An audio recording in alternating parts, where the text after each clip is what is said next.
Muy buenas a todos, bienvenidos el día de hoy a Panamet y pues el día de hoy vamos a hablar de lo que sería lactancia materna. Entonces como ven aquí tenemos nuestra tabla de contenido.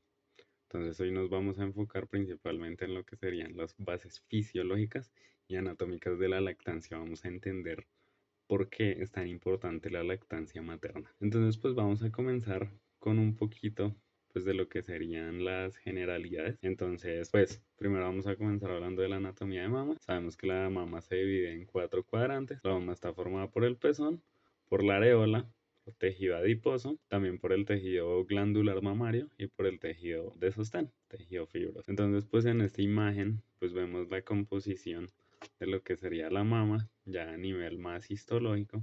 Entonces vemos que la mama tiene tejido adiposo y la mama también tiene unos conductos que dan origen a unos lobulillos. Y estos lobulillos es donde se va a producir la leche. Vemos aquí en esta imagen de acá, pues la diferencia entre en lo que sería una mama de una paciente no lactante a una mama de una paciente lactante. Entonces la mama de la paciente lactante está más congestionada, tiene mucho mayor tejido glandular y mucho menor tanto tejido adiposo como tejido de sostén, pues precisamente para prepararse para mamar al niño. Y vemos en esta otra imagen pues la disposición del tejido graso subcutáneo, del tejido glandular y de los distintos conductos que dan aquí.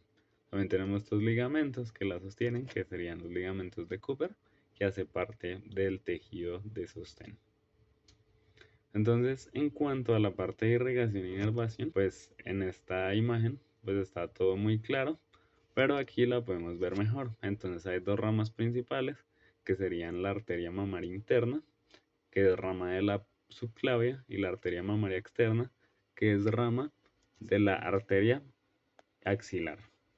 Entonces, súper importante porque estas dan ramas. ¿Listo?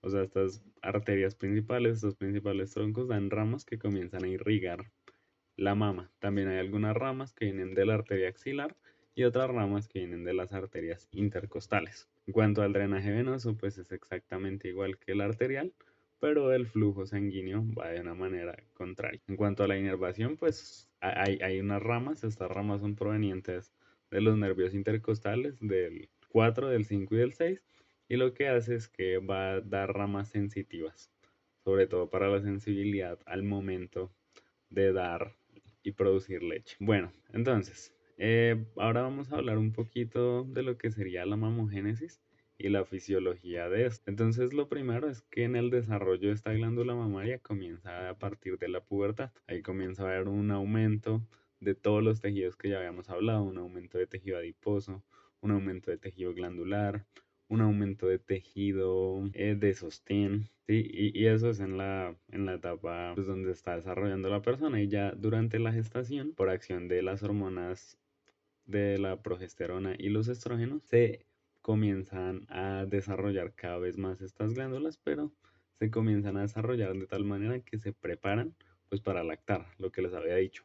Disminuye el tejido adiposo y el tejido de sostén y aumenta el tejido glandular. Entonces esta imagen pues es muy bonita porque muestra las fases de la lactogénesis.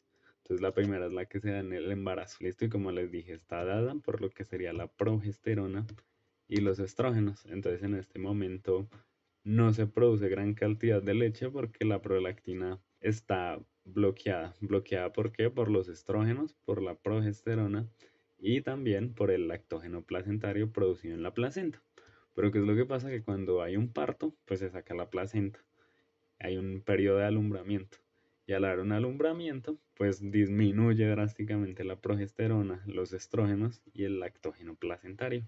Entonces pasamos al periodo de la lactogénesis 2. Entonces este periodo es supremamente importante porque aquí ya la producción de leche está dada por otras hormonas como la prolactina, como el cortisol, como la oxitocina, como la insulina, como la hormona del crecimiento. Entonces ahora son otras hormonas las que están a cargo de este proceso. Ya no son las que teníamos antes. Eso en esa parte es supremamente importante que lo tengan muy en cuenta en la lactogénesis 2. Y esta lactogénesis 2, digamos que se produce la primera leche, que es el calostro, que pues es una leche principalmente rica en inmunoglobulina, sobre todo respecto a la leche madura. Ya en la lactogénesis 3 es cuando ya la leche está mucho más madura y ya este se mantiene simplemente por la prolactina y por la oxitocina. Estas van a mantener durante el tiempo que la madre vaya a mamar al bebé, idealmente 2 años, pues la glándula, pues para que le dé el alimento necesario al bebé. Entonces tenemos estas tres fases.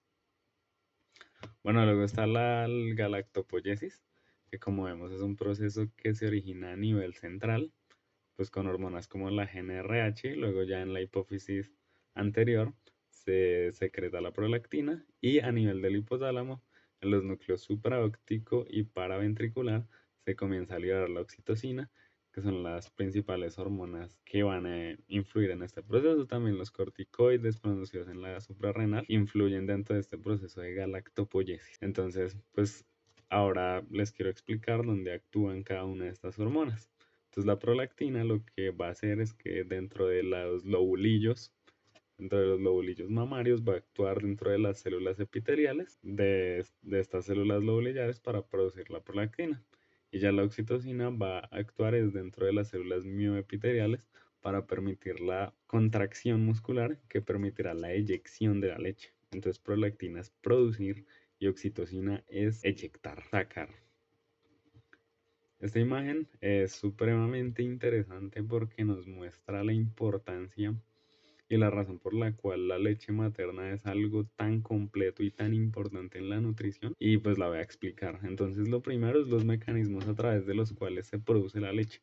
Entonces lo primero es a través de vesículas. Como vemos aquí, las proteínas se producen en los ribosomas, llegan al aparato de Golgi y por vesículas van al lumen. Entonces ahí vemos que este es un mecanismo por el medio del cual explica que la leche sea rica en proteínas. Luego tenemos estos que serían los mecanismos de transporte de lípidos, pues mediante transportadores de lípidos. Luego también tendríamos los mecanismos de transporte de moléculas más pequeñas, como por ejemplo los carbohidratos, y aquí también se encuentran los transportadores GLUT. Entonces, como vemos, hay mecanismo de transporte de proteína, de lípidos y de carbohidratos. Y en el 5 vemos que también hay moléculas que pasan a través de mecanismo transcelular, es decir, a través de las células que se encuentran.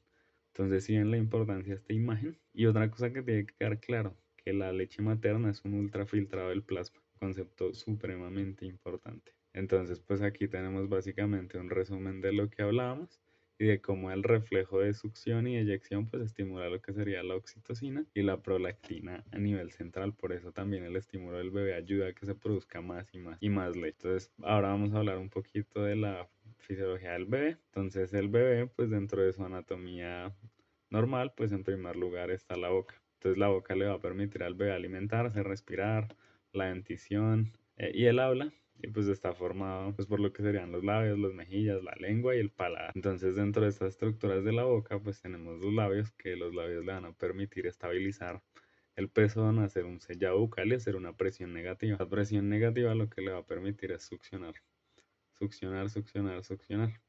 Y pues estos son los músculos que actúan dentro de este proceso, principalmente el orbicular de los labios y el músculo bucinador. Cuanto a los nervios, pues el nervio facial, el número 7, va a ser el principal en este proceso. Entonces, pues aquí en esta imagen, pues vemos pues algunas alteraciones pues en lo que serían los labios y la lactancia.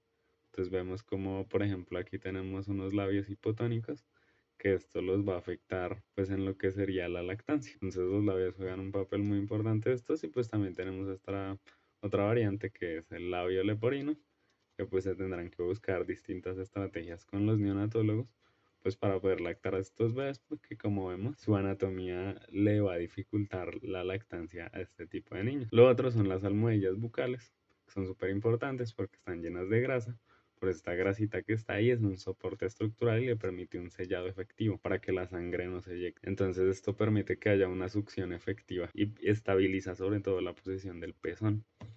Entonces, una alteración pues que puede haber es la hipotonía de estas, y esto pues les va a generar problemas al momento de lactar. También pues aquí hablan un poquito de las maneras en las que toca sostener al bebé, pero eso ya va a ser parte de otra charla. En cuanto a la mandíbula va a ser el hueso que le va a dar estabilidad y soporte al bebé.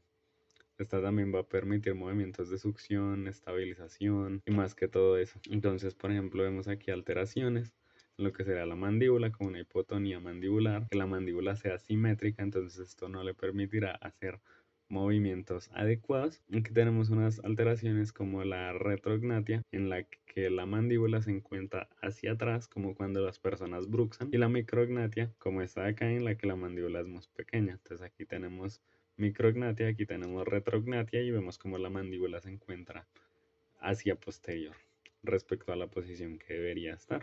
Pues en esta imagen vemos pues la manera en la que el bebé va a comenzar a hacer los movimientos por medio del apoyo externo de la mandíbula para poder succionar.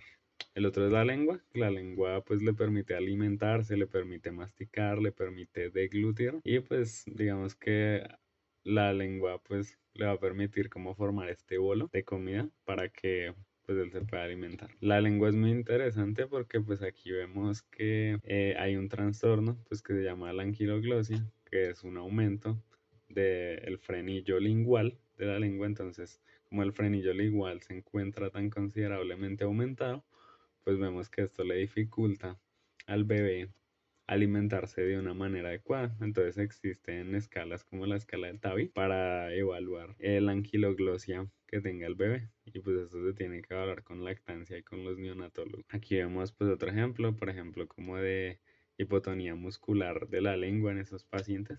Esto les va a afectar evidentemente al proceso de lactancia porque la lengua lo que hace es succionar toda la comida. Cuanto al paladar, pues el paladar le va a dar estabilidad, el paladar va a estar pegado a la lengua, o sea, la lengua va a estar pegado al paladar de arriba para que haya una succión más efectiva.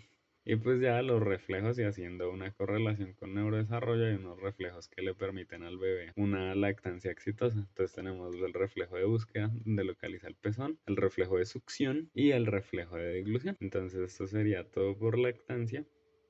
Muchísimas gracias por su tiempo.